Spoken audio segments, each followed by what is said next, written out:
সিরাজগঞ্জ জেলার তাড়াশ থানার অন্তর্গত চৌবাড়িয়া যুব সমাজের উদ্যোগে অন্য ধর্মের যারা আছেন সবাইকে আমাদের কোরআনের অনুষ্ঠানে ওয়েলকাম জানাচ্ছি। ওয়াইন আহাদুম মিনাল মুশরিকিন আস্তাজারাকা ফাজিরহু হাত্তা ইয়াসমাআ কালাম আল্লাহ সুম্মা আবলিগহু মা'মানা। অন্য ধর্মের বিভিন্ন ভাইরা বোনেরা যারা বিভিন্ন জায়গায় আছেন আপনাদেরকে ওয়েলকাম জানাচ্ছি। কোরআন আমাদেরকে নির্দেশ দিয়েছে, হে নবী, মুশরিকরাও যদি কোরআনে কারিম শুনতে আসে আপনি তাদেরকে সহি সালামতে নিরাপত্তার সাথে ব্যবস্থা করে দেবেন। শোনা শেষ হয়ে গেলে বাড়ি পর্যন্ত তাদের পৌঁছিয়ে দেবেন। সুতরাং পৃথিবীতে পরধর্ম সহিষ্ণু এই একটাই ধর্ম আছে, তার নাম ইসলাম। এই যে ভারতবর্ষ 1197 সাল থেকে আরম্ভ করে এই যে 2025 পর্যন্ত চলছে, আপনি ইতিহাস আমার কাছে লেখা আছে। যতগুলো শাসক পার হয়েছে, কেউ 11 বছর, কেউ 13 বছর, কেউ 15 বছর, এভাবে পার করেছে তারা। 750 বছর একাধারে ভারতবর্ষ শাসন করেছিল। তো তাদের টার্গেট ছিল না যে এলাকায় কোনো হিন্দু থাকবে না। এখন আমরা কিছু উগ্রপন্থী হিন্দু দেখতে পাচ্ছি, সব হিন্দু না, যে উগ্রপন্থী সন্ত্রাসী যারা, এরা পৃথিবীর নিকৃষ্ট মানুষের তালিকায় অলরেডি চলে গেছে। আপনারা হিন্দু ভাই বোন যারা আছেন আপনারা অন্যদিকে নিয়ে যাবেন না, আমি সঠিকটা বলছি। আপনি পৃথিবীর ইতিহাস এখন একটু পর্যালোচনা করেন। বিশেষ করে মাইক্রোসফট, এটা খ্রিস্টানরা রিপোর্ট বানিয়েছে, তামাম দুনিয়ার 257টা দেশ তারা এই রিপোর্টটা পেশ করেছে। সবচাইতে নিকৃষ্ট ঘৃণিত মানুষের তালিকায় এখন 2টা দলের নাম আছে, একটা উগ্রপন্থী হিন্দু যারা, আর 2 নাম্বার নামটা ওরা দিত না। এখন তারা দেখতে পাচ্ছে, এ কারণে বিশ্বের মানুষদেরকে তো বিশ্বাস করাতে হবে, এই জন্য 2 নাম্বার তালিকায় দিয়েছে ইহুদিদের নাম। 6 জন মানুষের তালিকা আমরা পেয়েছি তামাম দুনিয়ায়, তারা সবার কাছে ঘৃণিত। দল মত জাতি বর্ণ ধর্ম নির্বিশেষে সবাই তাদেরকে ঘৃণা করে। এমনকি পৃথিবীর যত সৃষ্টি আছে আমার মনে হয় তারাও তাদেরকে ঘৃণা করে। তারা 1 নাম্বারে নাম নিলেও আমার কেমন যেন লাগে, কারণ আমার মনে হয় ওর নাম নিলে আমার ওযু করা লাগবে, এই নরেন্দ্র মোদী। যে এত বড় শয়তান, পৃথিবীতে শয়তানও এত খারাপ কাজ করে না। আপনি আজ পর্যন্ত কোনোদিন শুনেছেন যে শয়তান আল্লাহর কোনো ঘর মসজিদ ভেঙে দিয়েছে? অথচ ভুয়া দুয়ারে তুলে বিভিন্ন জায়গায় বলছে এখানে মন্দির ছিল আগে, 500 বছর আগে, আমরা এটা ভেঙে মসজিদ বানাবো। একটা কথা হলো, ভারতের অনেক হিন্দু পর্যন্ত তাকে এখন ধিক্কার জানাচ্ছে যে একই মানুষ না কসাই। কসাইও তো এত নির্দয় না যে আল্লাহর ঘর তারা ভেঙে ভুয়া ধোয়া তুলিস। যদি সঠিক হইতো তাও তো মেনে নিতাম। বাংলাদেশের যত মন্দির আছে, এক গ্রামও হয়তো মন্দির থাকতে পারে। এখন যদি আমরা বলি যে 1000 বছর আগে এখানে মসজিদ ছিল, আমরা এটা ভেঙে এখন মসজিদ বানাবো, আপনারা মানবেন? আর এটা ঠিক হবে? আমাদের বাপদাদা পূর্বপুরুষ যারা বিভিন্ন জায়গা তারা ওয়াকফ করে গিয়েছিল, এই ওয়াকফ আইন বাতিল করে দিয়ে তারা এখন নিজেরা এই সমস্ত জায়গাগুলো দখল করছে। আমি একটা হাদিস পড়েছিলাম না, মুসলিম শরীফের হাদিস। এই মাইক তো মনে হচ্ছে সেরকম মাইক না, রওশনের সাথে মতো মুখ সরালে আর শোনা যায় না।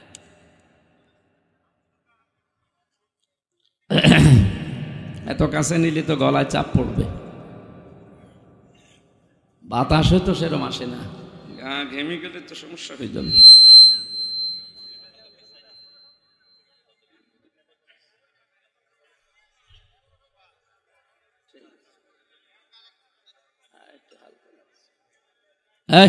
আপনাদের তো কথা বলতে বলি নাই, স্টেজে লোক আছে, চুপ করে। হযরতে আবু যর রাদিয়াল্লাহু তাআলা আনহু থেকে বর্ণিত, বিশ্বনবী বলেন, মানিদ্দাআ মা লাইসা লাহু ফালাইসা মিন্না। এই পৃথিবীতে যেই জিনিস তোমার না, ওটা যদি তুমি দখল করে নিজের আয়ত্তে নিয়ে নাও, 2টা ক্ষতি হবে। ওই দিন থেকে ফালাইসা মিন্না, তুমি আর আমার উম্মত নেই। কি কথা বুঝতেছে? বাংলাদেশে দখলদারিত্ব এর আগে ছিল না। এই যে ৫৪ বছর এটা চলছে, এখনো অনেকে লেগে আছে এই কায়দায় যে কাজ বন্ধ করা লাগবে। এই কি করেন? ঠিক আছে, এদিকে তাকিয়ে থাকে। যেই জিনিস আপনার না, আপনি যদি জোর করে জবরদস্তি করে যে কোনো কায়দায় ওটা নিজের দখলে নিয়ে নেন, আপনি নামাজ পড়তে পারেন, রোজা রাখতে পারেন, হজ করে এসেছেন, আল্লাহর কসম ফালাইসা মিন্না, ওই দিন থেকে আপনার নবীর উম্মত নেই, আপনি অন্য কিছু। কেন এত শক্ত করে বললাম? এখানে যারা আলেম আছে, কোনো বক্তব্যের আগে যদি ফা আসে, তার আগে কি আছে পরে কি আছে, যদি সত্যি আপনি পরের কাজগুলো করে থাকেন, নবী যে গ্যারান্টি দেওয়ার জন্য 19টা অর্থে আছে ফা, এখানে একটা এসেছে। 1 নম্বরে এই দেশে এবং পৃথিবীতে আজ যারা অন্যের জিনিস দখল করে নেয়, তারা আর যাই হোক নবীর উম্মত নেই। বিশ্ব নবীর উম্মত যারা না, তারা হয় ইহুদি হবে, নাই খ্রিস্টান হবে, নাই মুশরিক হবে, নাই বৌদ্ধ হবে। কি এই বাংলাদেশে যদি কারো চরিত্র এরকম থাকে, আপনি নামাজ পড়ছেন, রোজা রাখেন, আপনি কি আর নবীর উম্মত আছেন? আপনি আর এলাকায় যারা হিন্দু ভাইরা আছে তারা একই। সুতরাং আপনাকে এখন আবার নতুন করে মুসলমান বানানো লাগবে এবং মুসলমানই দেওয়া লাগবে। নতুন করে আর একবার দিতে গেলে তো সমস্যা হয়ে যাবে। এই জন্য নতুন করে যদি মুসলমানই দেওয়া না লাগে, অন্তত নতুন মুসলমান বানানো আপনাকে লাগবে। আশা করছি এই কাজ যারা করছেন থেমে যাবে, যাদের যা নিয়েছেন ফেরত দেবেন। আমি আওয়াজ যা পাচ্ছি এলাকায় মনে হয় এসব চলছে। এখানে টিকার ভেতর একটা ব্যাখ্যা আছে, যেমন অনেক আলেম বসে আছে, তো তাদেরকে বলছি আপনারা বাড়িতে মিলাবেন মুসলিম শরীফের হাদিস। যে জিনিস আপনার কাছ থেকে জোর জবরদস্তি করে কেউ দখল করে নিয়েছিল, কেড়ে নিয়েছিল, ছিনতাই করেছিল, ওইটা যদি আপনি নিজের আয়ত্তে নিয়ে নেন, তাহলে হাদিসের ভেতরে আপনি নেই। না, আপনারা মনে হয় কথা বুঝতেছেন। হাদিসের ভাষা শোনার পরে হয়তো ভয় হচ্ছিল যে আমি আর নবীর উম্মতি নেই, আমি অমকের জিনিস নিয়ে নিলাম। না, বিষয়টা এমন না। ব্যাখ্যা যারা করে, মুহাদ্দিস যারা, তারা লিখেছেন যে জিনিস আপনার ছিল কিন্তু সেটা অন্য কেউ দখল করে রেখেছিল, ছিনতাই করেছিল, কেড়ে নিয়েছিল, জোর জবরদস্তি করে নিজের আয়ত্তে রেখেছিল। এখন যদি আপনি ওইটা নিজের আয়ত্তে নিয়ে নেন, আপনি নবীর উম্মত থাকবেন না, বিষয়টা এমন না। সুতরাং আগস্টের 5 তারিখের পর থেকে এই দেশে যার যা অনেকেই নিয়েছেন বিভিন্ন জিনিস, আমরা নাম নিলাম না, এগুলো যদি সত্যি আপনার হয়ে থাকে, এই 15.5 বছরে হয়তো ওনারা নিয়েছিল, আপনি নিয়েছেন, আপনার গোনা নেই, না আপনার জিনিস আপনি ফেরত পেয়েছেন। ইসলামী ব্যাংক যাদের ছিল তারা ফেরত নিয়েছে। যে মানুষগুলো এতদিন জোর জবরদস্তি করে খেত, এই ব্যাংক কি তাদের বাবার? যারা নিয়েছে তাদেরই, তাদের রক্ত ঝরানো টাকা দিয়ে ব্যাংক বানানো। আপনি এতদিন জোর করে জবরদস্তি করে দখল করে রেখেছিলেন, তারা এখন ওটা ফেরত পেয়েছে। সুতরাং এরকম পৃথিবীতে যত জিনিস আছে, যদি আপনার নিজেরটা আপনি ফেরত পান, তাহলে হাদিসের প্রথম অর্থ আপনার জন্য না। এটা টিকা বললাম। 2 নাম্বারটা কি? ওয়ালিয়াতা বাওয়া মাকআদাহু মিনান নার। বিশ্বনবী জানিয়েছেন সে যেন তার নিজের স্থান জাহান্নামে বুকিং করে দিল। সুবহানাল্লাহ। কোন এলাকায় আসলাম গো? পাগল নাকি? জাহান্নামে টিকিট বুকিং করছে আর বলছে সুবহানাল্লাহ। আমার মেয়ে তো একেবারে গ্রাম্য মানুষ, ও মনে হয় ওর বাবা মরে গেলেও সুবহানাল্লাহ পড়বে। এটা হিসাব নিকাশ করে বলবেন। হাদিসের 2টা পয়েন্ট ছিল। 1 নম্বরে যে জিনিস যার না, যদি কেউ জোর করে জবরদস্তি করে নিজের দখলে ওইটা নিয়ে নেন, আপনি নবীর উম্মত ওই দিন থেকে নেই। কিন্তু ওটা যদি আপনার নিজেরই থাকে, নিজে আপনি ফেরত পেয়েছেন, এটার জন্য এই হাদিস আপনার জন্য না। এই যে ইসরায়েল যেটা দখল করছে আজ, 1940 সালে তাদেরকে আমাদের এই রোহিঙ্গার মতো থাকতে দিয়েছিলাম। এই ফিলিস্তিনের মুসলমানেরা তাদেরকে দয়া করে থাকতে দিয়েছিল এই শয়তানদেরকে। আর এখন ওরা নিজেরাই তাদেরকে তাড়িয়ে দখল করে নিয়েছে। ওরা তো এমনি জাহান্নামে যাবে, ওরা তো এই হাদিসের দ্বিতীয় পয়েন্ট 100% তাদের জন্য ওয়ালিয়াতা বাব্বা মাকআদাহু মিনান নার, সে যেন জাহান্নামের আগুনের ভেতরে তার নিজের একটা জায়গা তৈরি করে নিল। বলেন নাউজুবিল্লাহ। আমাদের জীবনে যে এরকম কিছু না হয়, কথা বুঝতেছেন ভাই? আজকে থেকে যারা এরকম কিছু আছেন আপনি ফেরত দিয়ে দেবেন। অনেকে বনের সম্পদ নিজের কাছে রাখে, মনে করে এ আর দেওয়া লাগবে। মাঠের জমি জায়গা হয়তো দেয়, বাড়ির জমি জায়গা অথবা সম্পদ যা আছে টাকা পয়সা দিতে চায় না। না, সাহাবা ইকরামের জীবনী পড়েছি, তারা এই আয়াত শোনার পরে ইউসিকুমুল্লাহু ফি আওলাদিকুম লিযযাকারি মিসলু হাদ্দিল উনসায়াইন, আল্লাহর নির্দেশ তোমাদের এক ছেলে যা পাবে দুই মেয়ে তাই পাবে। এটা পালন করতে গিয়ে তারা নিজেরা বনের সম্পদ, মেয়ের সম্পদ এগুলো ভাগ গ্রহণ করতেন। রান্নার হাঁড়ি, কড়াই, এমনকি পানি খাওয়ার গ্লাস পর্যন্ত তারা আলাদা করেনি, এগুলো ভাগ করত। আর আপনি বাড়ির জমিও দিতে চান না। অন্যের জমি জায়গা যদি কেউ আত্মসাৎ করে, দখল করে নেয়, মেরে খায়, তাহলে তার একটা গুনাহ হবে। কয়টা?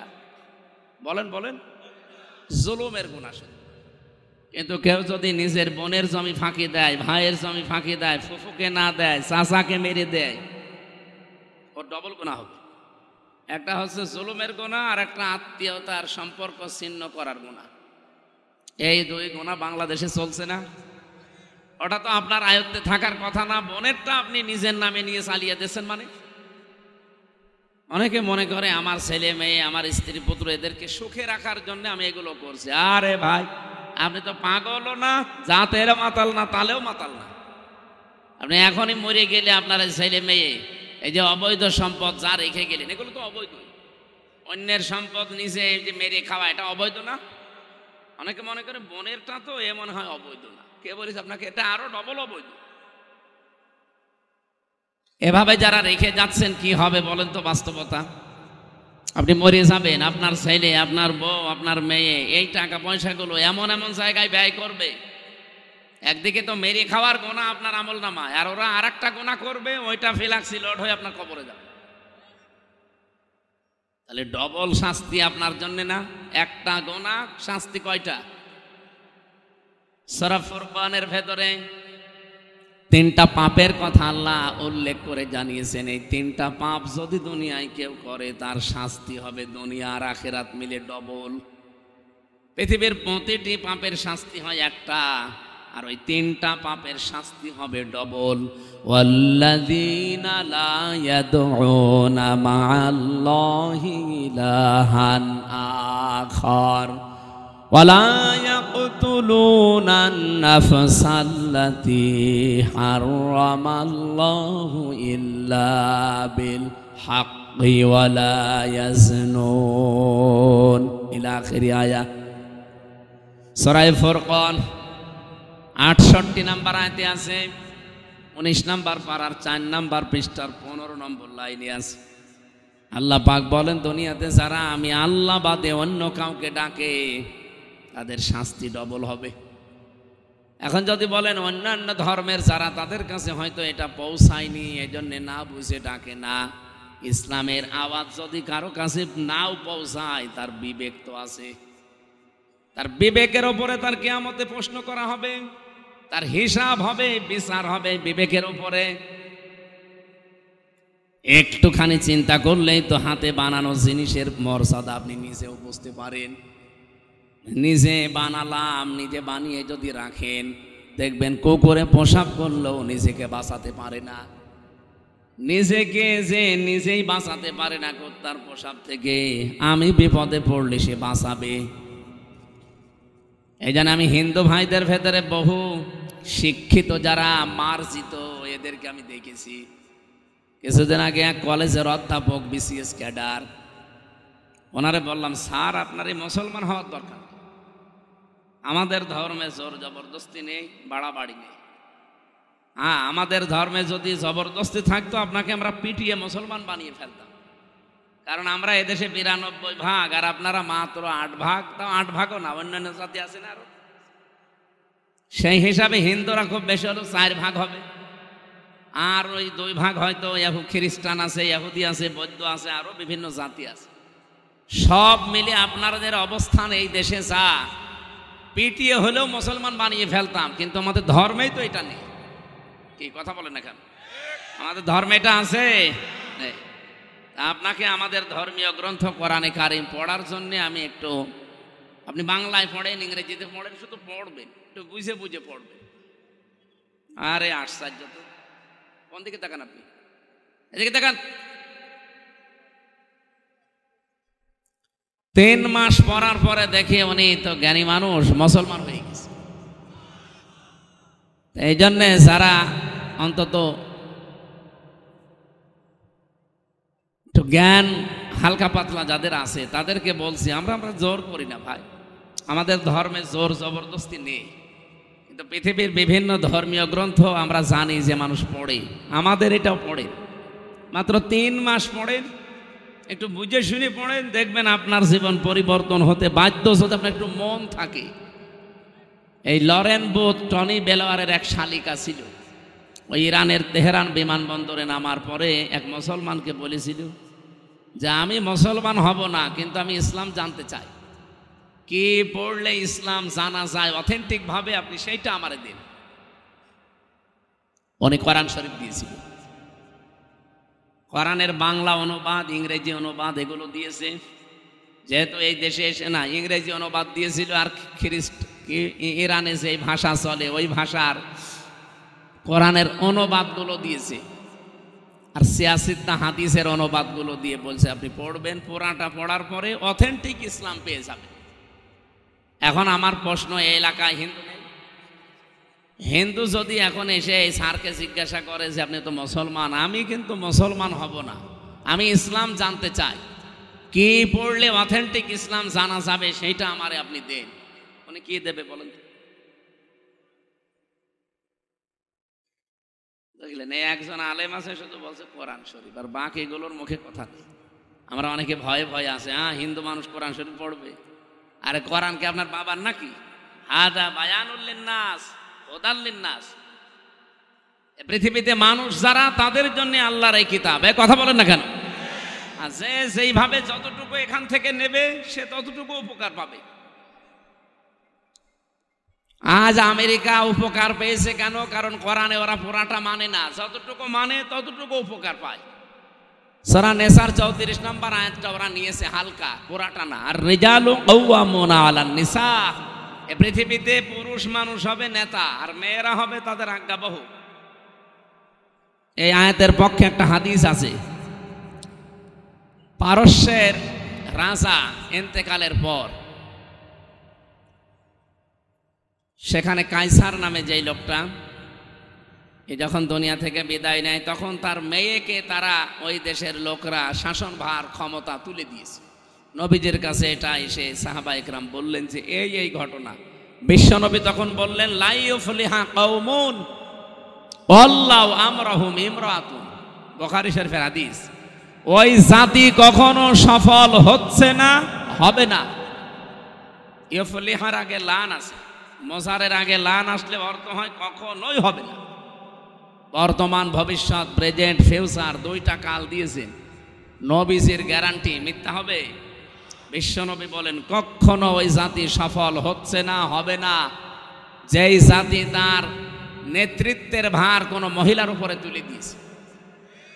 আপনি দেখেন আমেরিকা সাথে মাতাল হলো, তাহলে ঠিক আছে, 236 বছর চলছে। এই 236 বছরে আজ পর্যন্ত কোনো মহিলাকে তারা দায়িত্ব দেয়নি। ওরা এই আয়াতটা, এই হাদিসটা হালকা মানে, এই জন্য তারা পৃথিবীতে দাঁড়িয়ে গেছে। তারা আমাদের চর্মচোখে দৃষ্টিতে আজ সফল। তারা ট্রাম্পের মতো একটা মাতালকে দায়িত্ব দিয়েছে। ট্রাম্প মাতাল না, ওরাটা মাতাল। অথচ কমলা হ্যারিসের মতো এত বড় একটা শিক্ষিতা, অনার্স মাস্টার্স করা, এই মহিলাকে দায়িত্ব দেয়। কারণ তারা জানে মুসলমানদের নবী মুহাম্মদুর রাসূলুল্লাহর 63 বছরে কোনো মিথ্যা কথা নেই। সুবহানাল্লাহ বলতে পারেন নাই? তারা এই যে কোরআনের আয়াত হাদিস যতটুকু মানে তারা ততটুকু উপকার পেয়েছে, কল্যাণ পেয়েছে। আর আমরা এই 54 বছর চলছে, আপনি দেখেন ৫৪ বছরে যারা আমরা এই দেশে দায়িত্ব দিচ্ছি, মহিলা বেশি না পুরুষ বেশি? আমরা যা দাঁড়াতে পারি না এই কারণে। বাইরের দেশগুলো কয়েকদিন আগে কয়েকটা দেশে ঘুরলাম, এই মানুষগুলো আজ দাঁড়িয়ে যাচ্ছে শুধুমাত্র নবীর এই হাদিস মানার কারণ। বিশ্বের বড় বড় মোড়ল ছাড়া তাকান, একটা কোনো দেশে আপনি মহিলা নেতৃত্বে আছে পাবেন না, সবগুলো পুরুষ। হ্যাঁ, পুরুষ খারাপ হোক, কারণ মেয়েদের বুদ্ধি পুরুষ মানুষের অর্ধেক, আর নিসাও নিসফুল আকিল। এটা তো আমি বানালাম নাকি? ওরা এতটুকু মেনে যদি দুনিয়ায় উপকার পায়, আমরা উপকার পাতাম, কিন্তু আমরা তো মানি না। কথা বলেন না কেন? আমার আলোচনায় রাজনৈতিক বিষয়গুলো না, আমি একটা উদাহরণ দিলাম শুধু, বাস্তবতা এইটাই। এই জন্য কোরআন শরীফ যেহেতু সবার জন্যে, লরেন বুথ ৩ বছর একাধারে কোরআন শরীফ পড়েছিল।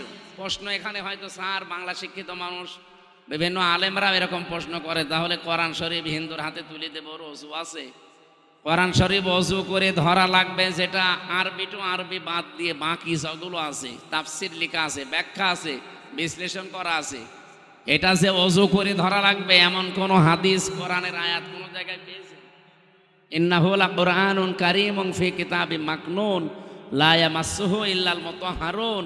এই যে হু আছে না, লা ইয়ামাসসুহু, এ হুর মারসা কোন দিকে? লাউহে মাহফুজের দিকে, কারণ এর পরের শব্দ মুতাহহারুন। মুতাহহারুন শব্দের শাব্দিক অর্থ দুইটা। আপনি অভিধানগুলো নিয়ে আসেন, আমি দেখিয়ে দিচ্ছি। মুতাহহারুনের ১ নম্বর অর্থ হচ্ছে পবিত্র, ২ নম্বর অর্থ হচ্ছে নিষ্পাপ। বলেন তো, পৃথিবীতে এমন কেউ আছে যে ১০০% নিষ্পাপ, ১০০% পবিত্র? না, নেই। এটার জন্য মেলে শুধু লাউহে মাহফুজে যেখানে কোরআনে কারিম আছে, এই জন্য এর আগের শব্দটা ফি কিতাবিম মাকনুন। মাকনুন মানে কি? মাকনুন শব্দের শাব্দিক অর্থ হচ্ছে হাতের স্পর্শ ছাড়া। কারারিম মাকিন বলা হয় যেটা, যেখানে মায়ের সন্তান থাকে। দুইটা জায়গাকে আমরা সংরক্ষিত বলি, যেখানে মানুষের হাতের স্পর্শ লাগে না। একটা মায়ের জরায়ু, যেখানে সন্তান থাকে।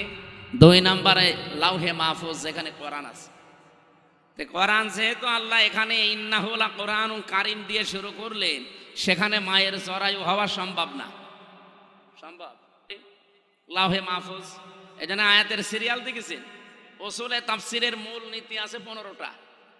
যারা তাফসিরের উপরে অনার্স মাস্টার্স করে, যারা কামেল করে তাফসির নিয়ে, তারা এটা আগে পড়া লাগে। উসুলে তাফসিরের মূল নীতি কয়টা? 15টা। তার ভেতরে 13 নাম্বার কায়দা এইটা, যে আপনি কোনো আয়াতের তাফসির যদি করতে চান, আগের আয়াত পরের আয়াতের সাথে সম্পর্ক। এই যে আজকের তেলাওয়াত কিন্তু আয়াত, এর আগের আয়াত পরের আয়াতে কি আছে আমি আগে ওইটা বলবো। আন্দাজে যদি আয়াতের ব্যাখ্যা করে আপনি কিছুই বুঝবেন না, আর আমি নিজেও বোঝাতে পারবো না। এই জন্য সম্পর্ক কি আছে একটার সাথে আর একটা, এটা আগে জানা লাগে। এটা তাফসিরের মূল নীতি। না বললে, আর এখানে মনে হয় এগুলো বলে লাভও হবে না। এখানে যে মানুষ বসে আছে, এদের পেটে বোম মারলেও আল্লাহ কি বের করবে আল্লাহ জানে।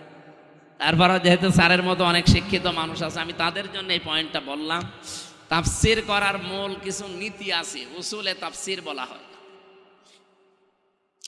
এই আয়াত দিয়ে যদি আমরা বাংলায় যারা দলিল দিতে চাই, যা এটা কোরআন শরীফ আপনি হিন্দুর হাতে তুলে দেবেন, আরে ভাই আয়াতের প্রথমে আর শেষের দিকে একটু মিলান। প্রথম আল্লাহ বললেন এটা সম্মানিত কোরআন, এতটুকু শেষ করেননি। ফি কিতাবিম মাকনুন, যেটা সংরক্ষিত করা আছে সুরক্ষিত স্থানে। লা ইয়ামাসসুহু ইল্লাল মুতাহহারুন, পবিত্র নিষ্পাপ ফেরেশতারা ছাড়া যেটাকে স্পর্শ করে না। তানজিলুম মির রাব্বিল আলামিন, যেটা নাজিল হয়েছে কার কাছ থেকে? আর আমরা আল্লাহর কাছ থেকে কথা বললেই বুঝি জমিন থেকে না আকাশ থেকে। এ পৃথিবীতে যতগুলো জিনিস নাজিল হয়, নাজিল মানে কি? এক জায়গা থেকে আর এক জায়গায় পড়ে যাওয়া। পৃথিবীতে যত জিনিস নাজিল হয় তার ভেতরে অন্যতম কি বলেন তো?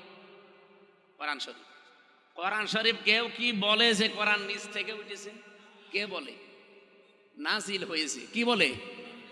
এই জন্য কোরআনের 55টা নাম আছে, তার 5টা নাম খুব বেশি প্রচারিত আছে। একটা কোরআন, একটা ফুরকান, একটা কিতাব, একটা জিকির আর একটা তানজিল।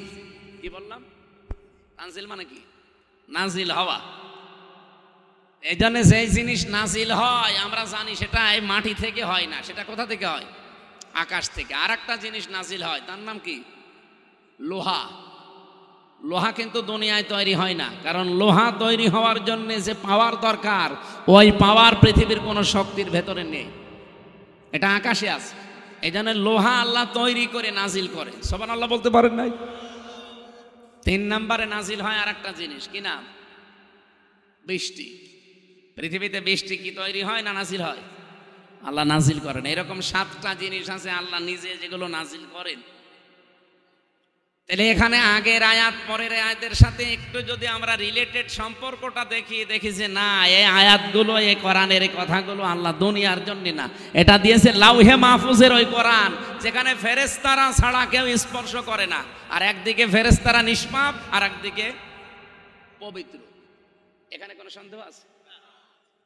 তাহলে কোরআন শরীফ একজন মানুষকে আপনি তুলে দেবেন আর কোনো প্রশ্ন করবেন না। এর এখানে একটা হাদিস এসেছে, মুসলিম শরীফের হাদিস, হযরতে আলী থেকে বর্ণিত রাদিয়াল্লাহু তাআলা আনহু। এদিকে তাকান।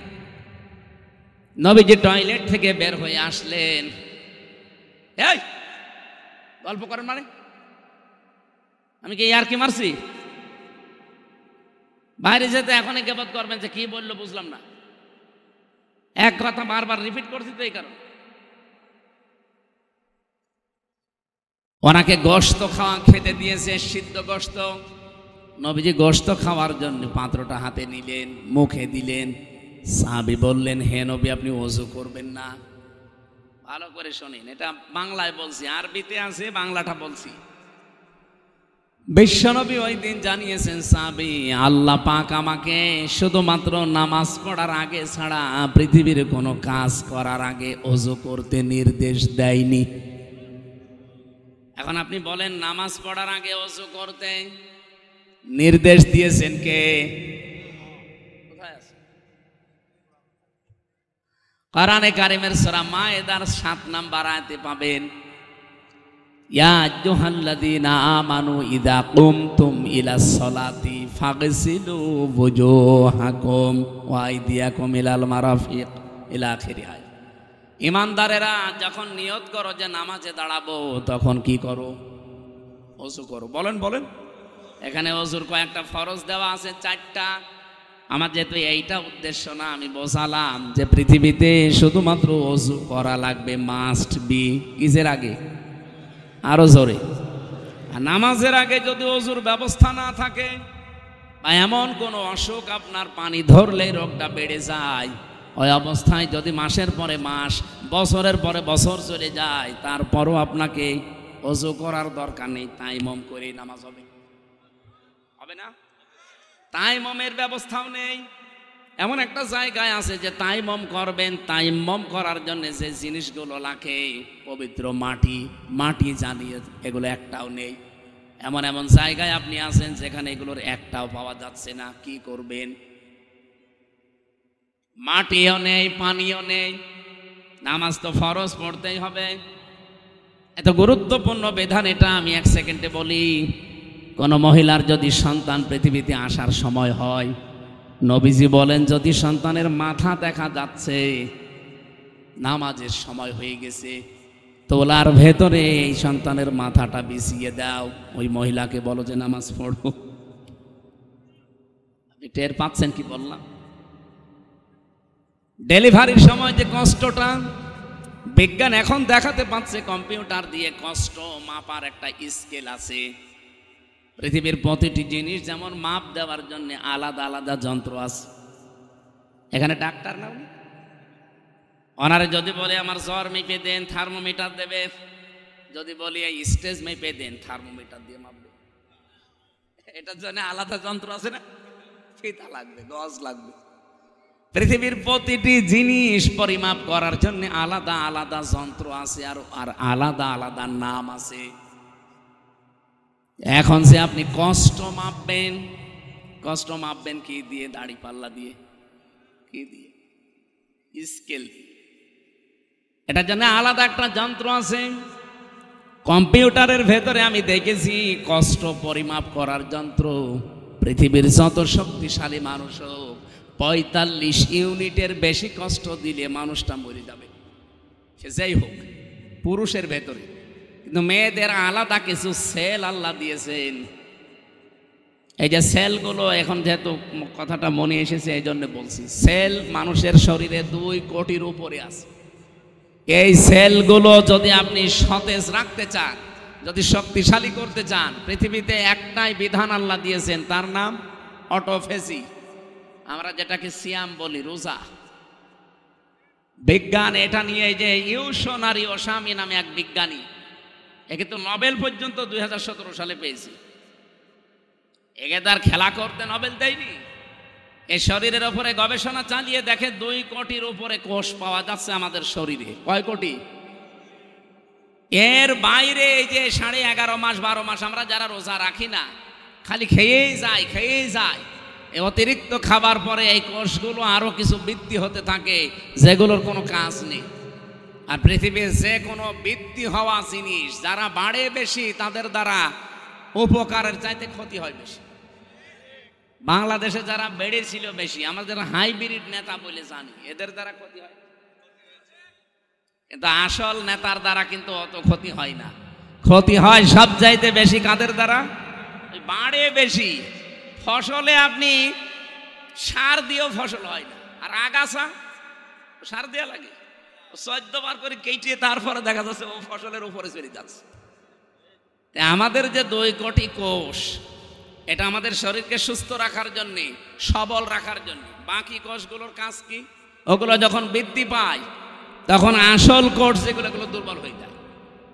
বিজ্ঞান উনি দেখাচ্ছে, ইউশনারি ওসামি, জাপানে বাড়ি লোকটা, উনি দেখাতে কি আসান হচ্ছে মানে,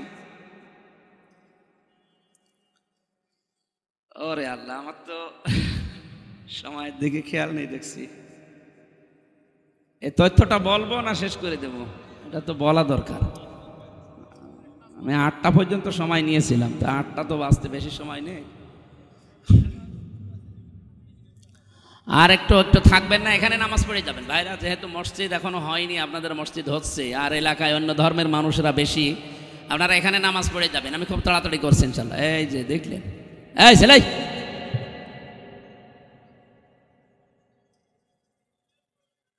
কি বৃষ্টি হচ্ছে, দর ওঠে কেন?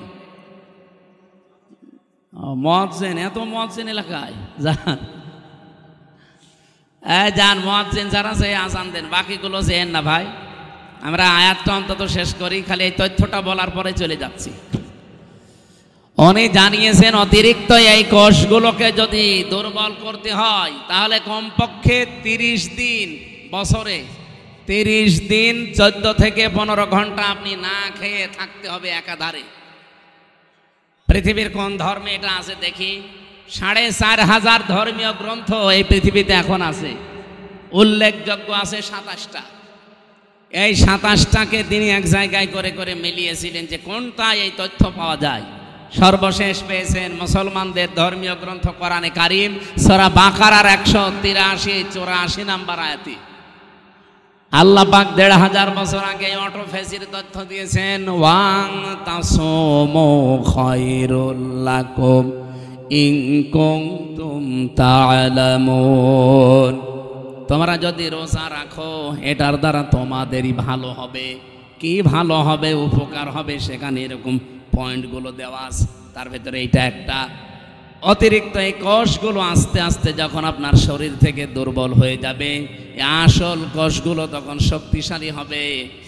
শরীরের ভেতরে 5.5 কেজি রক্ত আছে, 226 কিলোমিটার বেগে মাথা থেকে পা পর্যন্ত চলার জন্য ওই কোষগুলো সাহায্য করে। জোরে বলেন সুবহানাল্লাহ। এই যে মানুষের কষ্ট সহ্য করার যে লিমিট আছে, 45 ইউনিটের বেশি কষ্ট দিলে তো একজন মানুষ মরে যায়। একজন মা পৃথিবীতে সন্তান নিয়ে আসতে যে কষ্টটা পায়, কমপক্ষে 57 ইউনিট কষ্ট সহ্য করা লাগে। মা যে কষ্ট পেয়েছেন একটা, এই পৃথিবীতে মায়ের এই কষ্টের জন্যই সন্তানের প্রতি মায়ের হক বাবার চাইতে 3 গুণ আল্লাহ বৃদ্ধি করে দিয়েছেন নবীর মাধ্যমে। বলেন সুবহানাল্লাহ। আমি যে তথ্যটা বোঝাচ্ছিলাম, আপনি যদি সারা জীবন এখন এই যে কষ্ট, এত কষ্ট করছে মা সন্তান জন্ম দিতে, জীবন মরণ নিয়ে টানাটানি, কিন্তু নবীজি বলেন এ সময় যদি নামাজের সময় হয়ে যায়, সন্তানের মাথা তোলার ভেতরে বিছিয়ে বলো নামাজ পড়, কারণ নামাজ কি ফরজ। বলেন বলেন। এই ফরজ নামাজ পড়তে গিয়ে ওযু করা শর্ত। ওযু করার জন্য পানি নেই, পানি ধরলেই রোগ বেড়ে যায়। মাটি দিয়ে করবেন, মাটিও নেই, প্লেনের ভেতরে আছেন, কি করবেন? এখন বিনা ওযুতে আপনাকে নামাজ পড়া লাগবে। কোন দিকে পশ্চিম যদি জানেন ভালো, কোন দিকে পশ্চিম জানা নেই, যেদিকে মুখ আছে ওই দিকেই নামাজ পড়া লাগবে, তাও নামাজ মাপ নেই। এই নামাজ যেন ফৌত না হয়ে যায়, নষ্ট না হয়, এই জন্যে এই এলাকার যুবকরা একটা মসজিদ বানাচ্ছে। এটাই তো উদ্দেশ্য নাকি? সুতরাং এখানে সাধ্য মতো কিছু চেষ্টা করবেন যেন এটা দাঁড়িয়ে যায়। হয়তো আপনি 50 বছর পরে থাকবেন না, কিন্তু কিয়ামত পর্যন্ত এই মসজিদটা এখানে থাকবে। যদি ভারতের মতো এদেশে আগ্রাসন শুরু না হয়, এই উগ্রপন্থী হিন্দু যারা, তারা যদি মসজিদ ভেঙে না দেয়, এই মসজিদ এখানে কায়েমজা হয়ে গেল, কিয়ামত পর্যন্ত এখানে থাকবে, আর মানুষ এখানে সেজদা দিতে থাকবে। যত মানুষ এখানে সেজদা দেবে, কবরে বসে বসে আপনি ফেলাক্সি লোড হয়ে সওয়াব পেতে থাকবেন। বলেন সুবহানাল্লাহ। আমরা ওযুর এই বিষয়টা নিয়ে পর্যন্ত এসেছিলাম। নবীজি বললেন আমাকে ওযু করার আগে, শুধু নামাজ পড়ার আগে ওযু করার নির্দেশ আল্লাহ দিয়েছেন। তাছাড়া পৃথিবীর কোনো কাজে, সে কাজ রোজা রাখা হতে পারে, হজ করা হতে পারে, এমনকি কোরআন পড়াও হতে পারে, এগুলোর আগে ওযু করা লাগবে। এর শর্ত আল্লাহ আমাকে দেননি, এই জন্য আমি ওযু না করে গোশত খেলাম। বলেন এখানে এই হাদিস আর এই আয়াত আপনি সম্পর্ক এক জায়গায় করেন, কি দাঁড়াবে? আজ বিশ্বের অন্যান্য দেশে এমনও জায়গায় আমি গিয়েছি যেখানে আল্লাহ যে একজন আছে সে জানেই না। কয়েকদিন আগে আমি থাইল্যান্ডে ছিলাম। এমন এমন এলাকায় আমাকে নিয়ে গিয়েছিল। সৃষ্টিকর্তা একজন আছে, বিশ্বাস করে না, ওরা বিশ্বাস করে সব একা একা হয়েছে। তো এইরকম মানুষের কাছে যদি আল্লাহর পরিচয় অথেন্টিক ভাবে তুলে ধরা লাগে, আপনি যদি আপনার বাবার কাহিনী বলেন, ও জীবনে শুনবে? বলেন। কোরআনে কারিমের এমন এমন বিষয় আল্লাহ এর ভেতরে দিয়েছেন, সেই কথাগুলো তাকে প্রচার করেন, ওদের মনের ভেতরে রেখাপাত করবে। কারণ কোরআনকে আল্লাহ জানিয়েছেন জালিকাল কিতাব লা রাইবা ফি। এই যে কিতাবের আগে আলিফ লাম, এটা নির্দিষ্ট করে জানিয়েছেন পৃথিবীতে একটাই কিতাব আছে যেটা মানুষকে হেদায়েত দিতে পারে। এর ভেতরে সম্মোহনী কিছু শক্তি আল্লাহ আলাদা করে রেখেছেন। বলেন সুবহানাল্লাহ। ও সিরাজগঞ্জবাসী, আমি যে কথাটা তুলেছিলাম এখান থেকে, এই সবগুলোর দ্বারা প্রমাণ করা যায় এটা দিয়ে যে ওযু করা কোরআন শরীফের যে বাংলা, ইংরেজি, উর্দু, ফার্সি তাফসির এগুলো ধরা শর্ত না। তাহলে লরেন বুথের কাছে যে কোরআনের তাফসির তুলে দিয়েছে, 3 বছর তিনি পড়ার পরে নির্দ্বিধায় মুসলমান হয়েছে। সাংবাদিকরা জিজ্ঞাসা করছে আপনি একজন খ্রিস্টান, তামাম পৃথিবীতে সবচাইতে বেশি মানুষ বাস করে খ্রিস্টান ধর্মে, আপনি সেই ধর্ম থেকে পৃথিবীর জঙ্গি ধর্ম ওরা বলে যেটাকে মুসলিম ধর্ম, এই ইসলামে আসলেন কোন কারণে? লরেন বুথ বলেছিল আমি 3 বছর কোরআন শরীফ পড়েছি, আন্দাজে না বুঝে শুনে পড়েছি। 3টা বছর পড়তে পড়তে আমি 53 জায়গায় লাল দাগ দিয়েছিলাম যে ভুল ধরা পড়েছে। আল্লাহর ইশারা 54 নাম্বার জায়গায় যে আমার নিজের জীবনের ভুল ধরা পড়ে গেছে। আমি যেখানে লাল দাগ দিয়েছি দেখি তার পরের আয়াতে, পরের সূরাতে আল্লাহ ওই আয়াতের জবাব 1500 বছর আগেই দিয়ে দিয়েছে। এই মহিলার কাছে যদি কোরআন ওই দিন তুলে না দিয়ে বঙ্গবন্ধুর আত্মজীবনী দিত, ও তো মুসলমান হইত। আমি জেলে থাকাকালীন 3টা বছর ওরা পড়তেও দেয়নি, 24 ঘন্টা তালা লাগিয়ে রাখতো ফাঁসির ওই কন্ডেম সেলের ভেতরে। আর কারারক্ষী যা অধিকাংশগুলো হিন্দু ভাইরা পড়ত, দেবদুলাল, সুব্রত বালা, এরপরে আশিক কুমার, সঞ্জয় দত্ত, যা নাম বলছে সব তো আল্লাহর ওলি। একদিন এনে বললাম যে ভাই সবসময় তো তালা লাগিয়ে রাখেন, একটা বই দেন তো একটু পড়ি। আল্লাহর ওলি আমার বই নিয়ে এসেছে বঙ্গবন্ধুর আত্মজীবন, এ বই পড়ে করবো কি? পরের সপ্তাহে বই নিয়ে এসেছে বঙ্গবন্ধুর চীন সফর, আর বই পান না। পরের সপ্তাহে নিয়ে এসেছে বঙ্গবন্ধুর ছেলেবেলা। ভাই আপনার আর আসার দরকার নেই। একজন মুসলমান কারারক্ষী পেলাম, আশরাফ, ওরে বললাম ভাই আপনি তো অন্তত অন্য কিছু না, একটা মুসলমান, তো একটা তাফসীর এনে দেবেন তো। সব সময় বাইরে যেতে পারি না, তালাবদ্ধ করে রাখেন, আবার সিসি ক্যামেরা দিয়ে আমার সাথে যেন কেউ কথা না বলে। যে ঠিক আছে। পরবর্তীতে এই যে এটিএম আজহারুল ইসলাম আছে না, নাম শুনেছেন না? কি জামাত ইসলামের সহকারী সেক্রেটারি জেনারেল, একজন মাজলুম মানুষ। ডক্টর মোহাম্মদ ইউনূস দায়িত্ব নেওয়ার পরে বহু বড় বড় আসামি কিন্তু বের হয়ে গেছে, আমরা দেখতে পাচ্ছি। সে যে দলের লোকই হোক না কেন, যারাই হোক, আমি চাই হাসিনার আমলে যারা জেলে ছিল এই 15.5 বছর একটাও যেন জেলে না থাকে, সব বের করে দিন। কারণ এগুলো সব ভুয়া মামলার আসামি। আমি নিজেরটা বলছি, আমি অন্তত তো ভুয়া মামলার আসামি ছিলাম। আমারে ওরা নাম দিয়েছে আনসারুল্লাহ বাংলা টিমের প্রধান, অথচ সাতাশে কি আমি জানি না। ভেতরে একজনকে পেয়েছিলাম, মনে হচ্ছে আল্লাহর দলের প্রধান আব্দুল মতিন। ভাই আপনি আল্লাহর দলের সভাপতি, সেক্রেটারি কে? আমার ছেলে। ও সভাপতি, ও ছেলে সেক্রেটারি। এ দেশে আর কোনো লোক নেই। এই হচ্ছে দেশের জঙ্গির অবস্থা। এগুলোকে পুঁজি করে এই পৃথিবীর নিকৃষ্ট মানুষের তালিকা যাদের বললাম, এরা বিশ্বের মোড়লদেরকে দেখাতো যে দেশে জঙ্গি আছে, অথচ জঙ্গি নামে দেশে কিছু নেই, আন্দাজে সব ভুয়া। আমার জঙ্গি মামলা দিলে শয়তান বিশ্বাস করবে? যারা বের হচ্ছে এই মানুষগুলোকে আমরা চাই। তারেক জিয়া বের হয়ে গেছে, আলহামদুলিল্লাহ। ওনার স্ত্রী জবাইদা রহমান বের হয়ে গেছে, আলহামদুলিল্লাহ। ম্যাডাম খালেদা জিয়া খালাস পেয়েছে, আলহামদুলিল্লাহ। আমরা চাই এটিএম আজহারুল ইসলামকেও খালাস দেওয়া লাগবে। আজকে 19 তারিখ, 20, 21, 2 দিন পরে ওনার রায় আছে 22 তারিখে। এবার যদি টাল্টে বাল্টি করেন না, বাঙালিকে হাইকোর্ট দেখান, এ দেশের মানুষ কিন্তু আর কন্ট্রোল করতে পারবেন না। আমরা চাচ্ছি এই মাজলুম মানুষটাকে 22 তারিখে মুক্ত জীবনে ফিরিয়ে দেওয়া হোক। কারা চান দেখি? লিল্লাহে তাকবীর। এই দেখেন তো, হাত তোলেনি কে? না তুললে মনে করবেন ওইটা ওই দলের। ঠিক আছে। আরে ভাই আমি দল বেদল না, আমি একটা মাজলুম মানুষের পক্ষে বললাম। ইব্রাহিম নবীর পক্ষে একটা ব্যাঙ প্রসাব করে যদি তার প্রসাব পাক হয়ে যায়, আমরা এই মাজলুম মানুষটার পক্ষে, জালেমের বিপক্ষে কথা বললে আমাদের জীবনে আল্লাহ পাক বানিয়ে দেবে ইনশাআল্লাহ।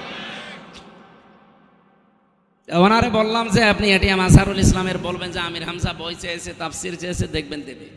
উনি 2টা তাফসির পাঠিয়েছিল, ফি জিলালিল কোরআন, তাফহিমুল কোরআন। এ পৃথিবীতে 2টা তাফসিরকে আমি সবচাইতে বেশি পছন্দ করি, ভালোবাসি। আল্লাহ এই 2টাই মিলিয়ে দিয়েছিল। সুবহানাল্লাহ। হবে সম্মানিত ভাইরা, আমি যে কথা তুলেছিলাম, তাফসির ওই মহিলাকে না দিলেও মুসলমান হতো না, অন্য কিছু দিলে জীবনও মুসলমান হতো না। কোরআনের ভেতরে আল্লাহ যে সম্মোহনী শক্তিটা দিয়েছেন, এটা পৃথিবীর কোনো কিতাবে দেয়নি।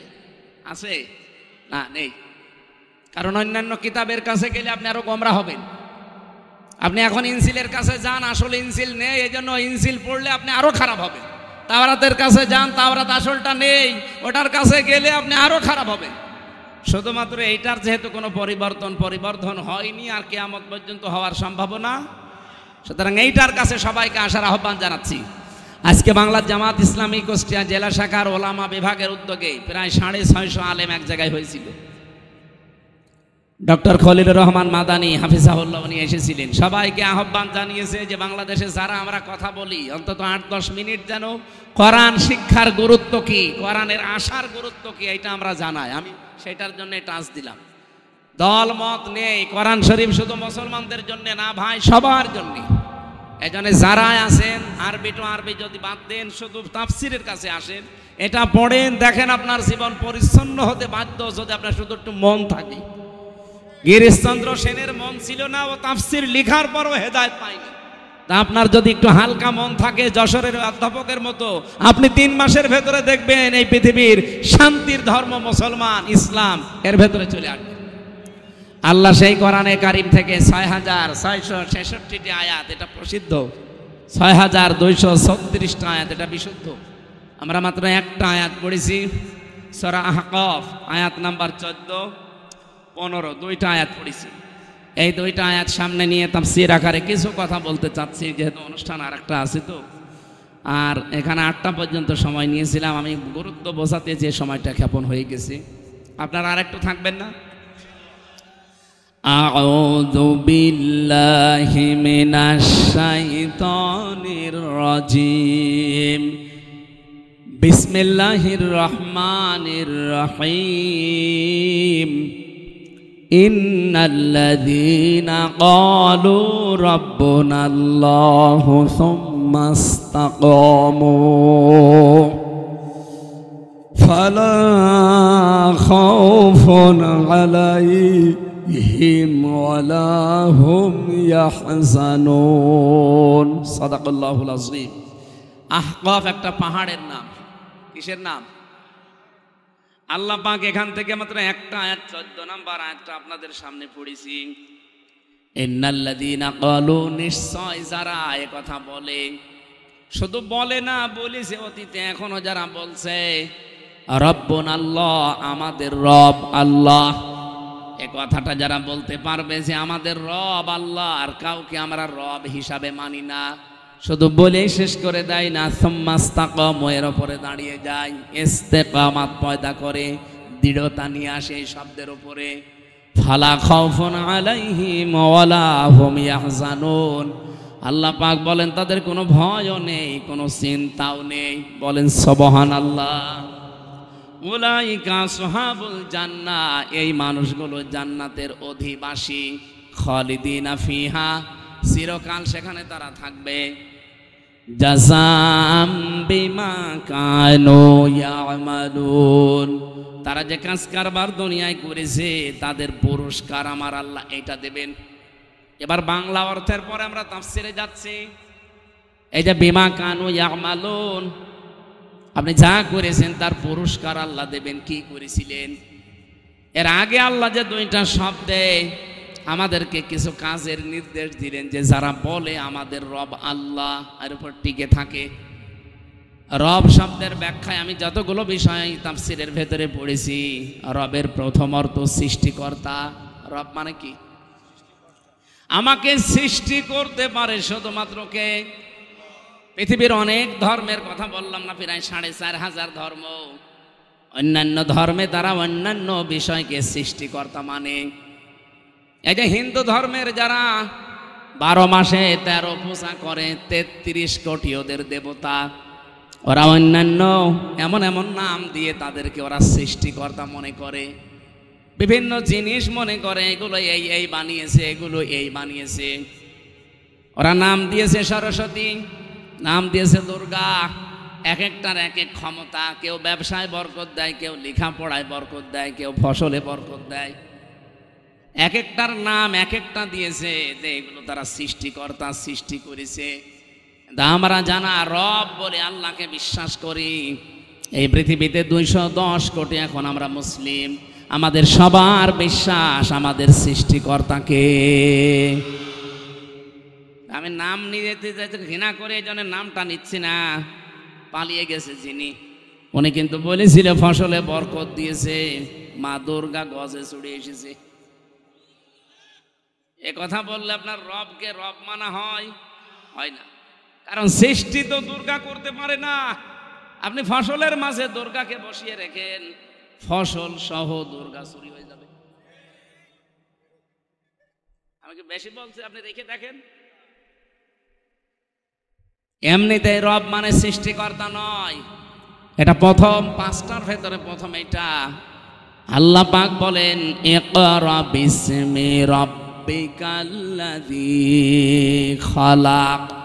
পড়ো তোমার ওই রবের নামে যিনি তোমাকে বানিয়েছেন। তাহলে সৃষ্টি করার একচ্ছত্র মালিকানা দুর্গার, হবলের, সরস্বতীর, কার?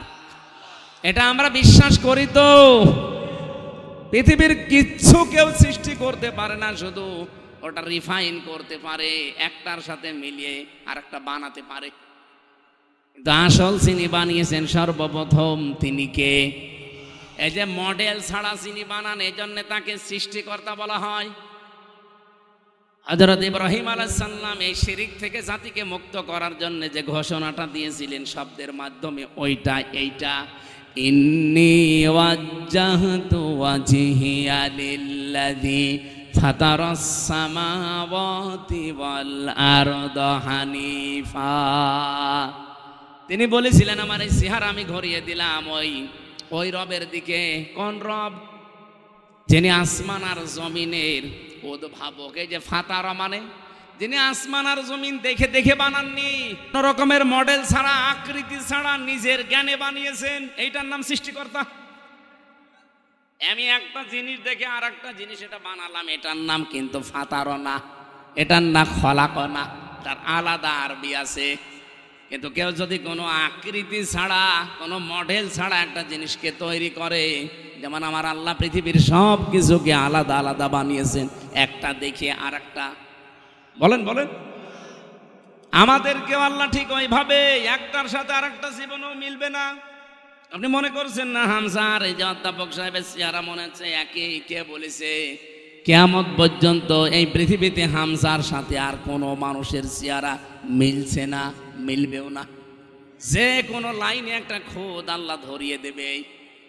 বিশেষ করে 5টা জিনিস তো মিলবেই না।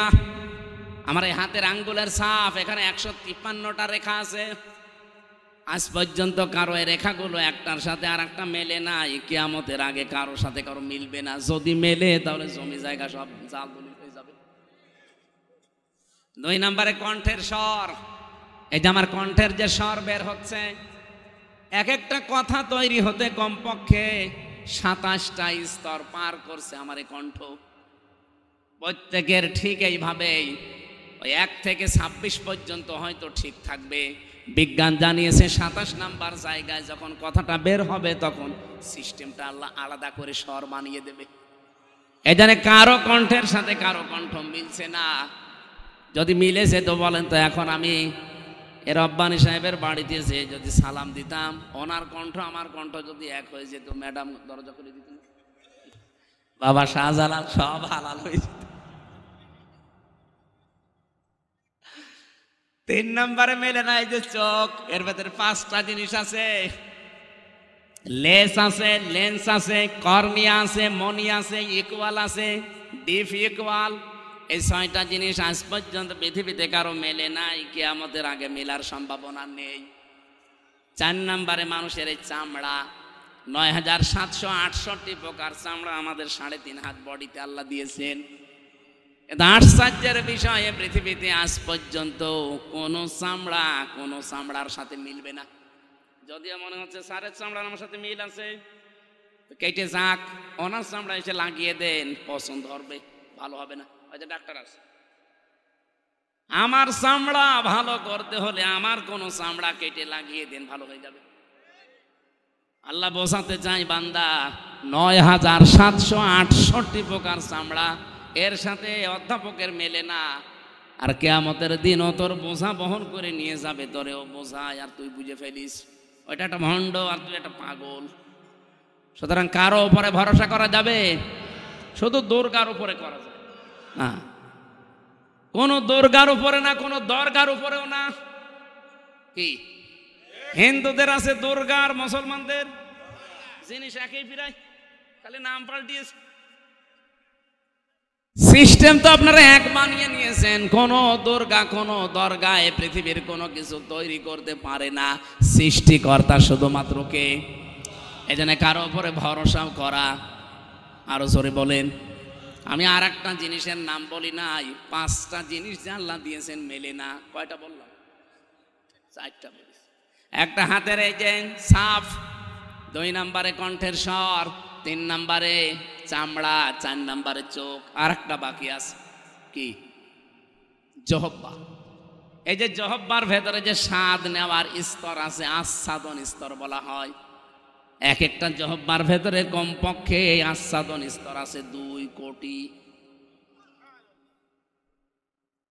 পৃথিবীতে সর্বোচ্চ খাবার তৈরি হয় 220 প্রকার। আমি বিশ্বের অন্যান্য যে উন্নত দেশগুলোতে বড় বড় রেস্টুরেন্টে গিয়ে দেখেছি, আমি 220 প্রকার না, আমি 180 প্রকার পর্যন্ত খাবার পেয়েছি। আমি গাজীপুরে এক হোটেলে খাবার খেয়েছিলাম নিরিবিলি, ওখানে 180 প্রকার পর্যন্ত খাবার তৈরি করে। কাঁঠালের পাতা নিয়ে এসে বলছে ভর্তা। কিসের? কাঁঠালের পাতা। কাঁঠালের পাতা ভর্তা, কলার পাতা ভর্তা। আমার মনে হয় যা পায় তাই ভর্তা করে। সব মিলে কত। আর এক জায়গায় গিয়েছিলাম, ওখানে পেয়েছি 220 প্রকার খাবার। এর উপর আমি আর পাইনি বিশ্বে। আর আছে কিনা আমার জানা নেই, কিন্তু আমাদের জহব্বার ভেতরে স্বাদ নেওয়ার স্তর আছে 2 কোটি। কিন্তু এই স্তরগুলো, এই আস্বাদনগুলো আমার আল্লাহ পৃথিবীতে কারো সাথে কারোটার মিল রাখে নাই। আমার স্তরের ভেতরে আপনি এখন দেন, হয়তো আমার মিষ্টি ভালো লাগবে, আমার ডায়াবেটিস আছে তো এই কারণে, তো এনার কাছে দিলে ওনার জহব্বার স্তরে আল্লাহ এটা রাখেন নাই। ওনার কাছে হয়তো অন্য কিছু ভালো লাগবে ওই স্তরে। এক একটা স্তরে আল্লাহ এক একটা জিনিস দিয়ে স্বাদ চাকার তৌফিক দেন মানুষকে। রব্বুল আলামিন বলেন এগুলো সব সৃষ্টিকর্তা আমি। এই জন্য রব মানে প্রথম বলেন তো কি? আমরা সৃষ্টিকর্তা অন্য কাউকে মানি? বলেন।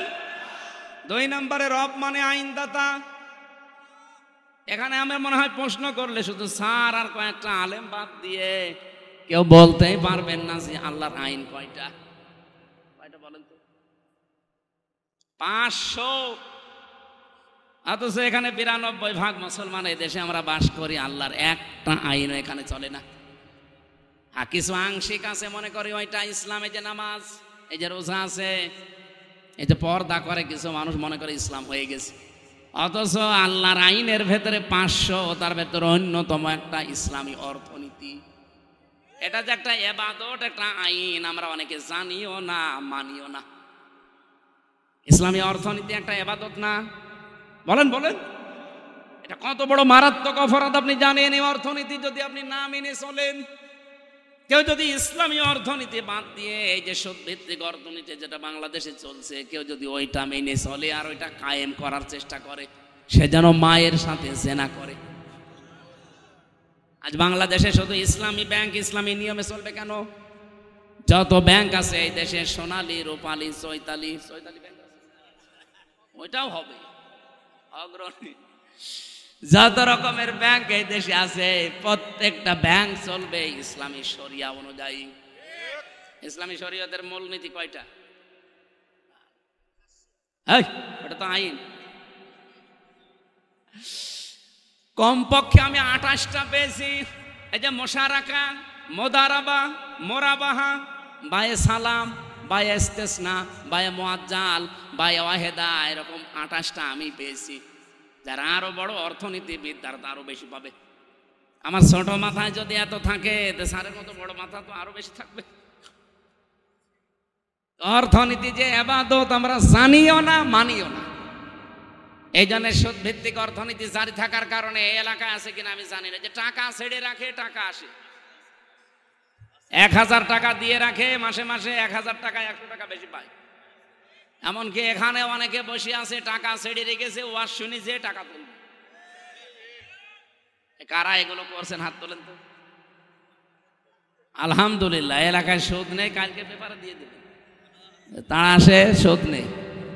আর যদি 2-1 এরকম 2 নাম্বার থাকেন, এই যে স্যার একটা উদ্যোগ নিচ্ছে সুদ ভিত্তিক অর্থনীতি, এটা যেন নির্মূল করা যায়। কারণ মায়ের সাথে জেনা করে নামাজ হয়, রোজা হয়, পর্দা করে লাভ হয়।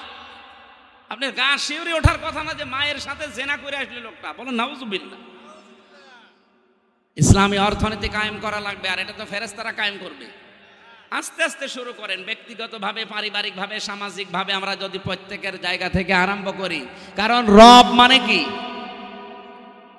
আইনদাতা। রব মানে আল্লাহর আইন কয়টা? 500, তার ভেতরে ইসলামী অর্থনীতি একটা। এই জন্য আমাদের আগামীতে বাংলাদেশ যদি সুদ ভিত্তিক অর্থনীতি বন্ধ করতে হয়, যাকাত ভিত্তিক অর্থনীতি এটা কায়েম করা লাগবে। আর এটা কায়েম করবে যারা রাষ্ট্রের দায়িত্বে থাকবে সামনে, তারা। আর আমরা এই জন্যই চাচ্ছি যে এমন এমন মানুষ আমরা এবার সামনে পাঠাবো যারা কোরআন শরীফ বুকে নিয়ে সংসদে যে নামাজের বিল আনবে, যাকাতের বিল আনবে। এটা কি রাজনীতি মনে হয় আপনার কাছে? হ্যাঁ, এটাই আমার রাজনীতি। কারণ এখানে কোরআন শরীফ না গেলে জীবনে এই সুদ বন্ধ হবে না, যাকাত ওখানে কেউ কায়েমও করবে না। আর আপনি কবরে যে বলবেন মার রব্বুকা, তোমার রব কে ছিল, জীবনও বলতে পারবে না। এই যে চলন বিল, এটা চলন বিল লেখা না, চলন বিল উন্নয়ন ফাউন্ডেশন, এখানে সুদ মুক্ত ঋণ প্রকল্পের আওতায় বিনিয়োগের আবেদন, গ্যারান্টি, মঞ্জুরি এবং এগ্রিমেন্ট উনি দায়িত্বে আছেন। ওনারা মিলে এইগুলো চেষ্টা চালাচ্ছে। আপনারা এরকম কোনো ফাউন্ডেশন পেলে সেখানে যুক্ত হবেন। আমি তো পড়াপড়ি বিস্তারিত পড়ি নাই, পড়লাম আগের থেকে দিলে পড়ে ফেলতাম। ঠিক আছে, আমি যদি কোনো জায়গায় বলতে পারি পড়িয়ে তারপরে বলবো। আমি আন্দাজে তো বললে রেকর্ড হচ্ছে। এটা আমি যে কোনো বিষয় বলি আগে পড়ে বলি। আমি আগে পড়ে নিই, তারপরে এর উপরে দরকার হয় 1-10 মিনিট আলোচনা করব। সুদ বন্ধ করে যাকাত ভিত্তিক অর্থনীতি কায়েম করতে পারলে এলাকায় বরকত রহমত দিয়ে আমার আল্লাহ আসমান থেকে ভরে দেবে। সম্মানিত ভাইরা, আমরা মনে হয় আর টানতে পারছি না, ওখানে 9টায় ওঠা লাগবে সেই সাথিয়ায়। আর 35 মিনিট সময় আছে, হবে না আর। আগামীতে আবার আসলে এমনি 1 ঘন্টা 15 মিনিট হয়ে গেছে। আমার জেলখানায় লিখিত মেয়েদের একটা বই ছিল, দাম্পত্য জীবনের কলহ এবং তার সমাধান কি।